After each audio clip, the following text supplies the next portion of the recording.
This week, in part two of a wide-ranging interview, National Farmers Federation President Jock Laurie reflects on what's wrong with the carbon tax and, on the other hand, what's good about the federal carbon farming initiative.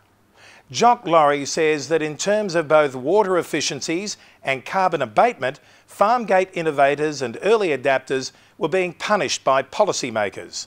And this is a case where I think the carbon tax has gone through, and once again political manoeuvring, I suppose, has delivered an outcome.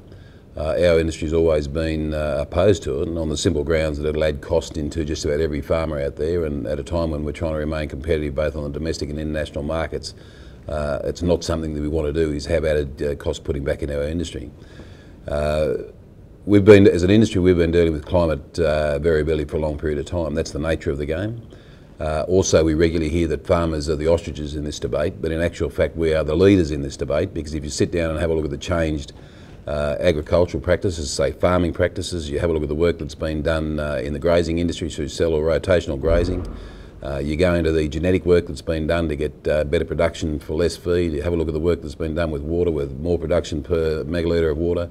All of that has been done and delivered good environmental outcomes at the same time as productivity outcomes. So I think it's frustrating for the industry that they've already done a lot of that work. That's not recognised. They'll show that they'll pick up new technology, but now they're being dictated to by a policy and potentially some programs that may not necessarily link productivity gains with environmental outcomes, and I think that's pretty frustrating for the industry in many ways.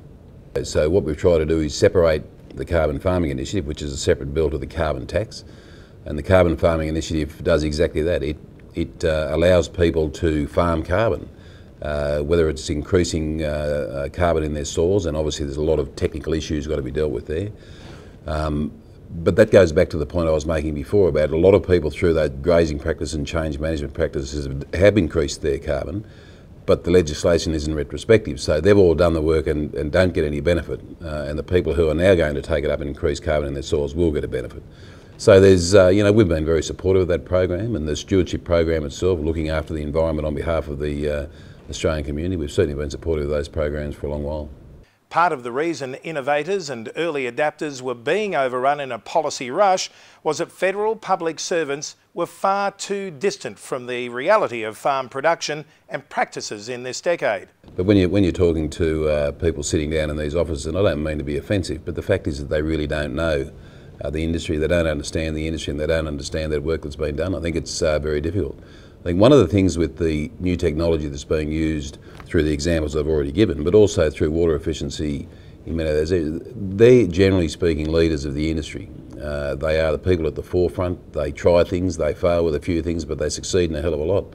And in many cases they're the people you want involved in your programs. So what the government need to do is make sure that they find ways to engage those people in future programs and put them in workable solutions or positions where they can link productivity gains with environmental outcomes, which is good for everyone, because people in the industry certainly follow those innovators, and they're the people that you very much want involved.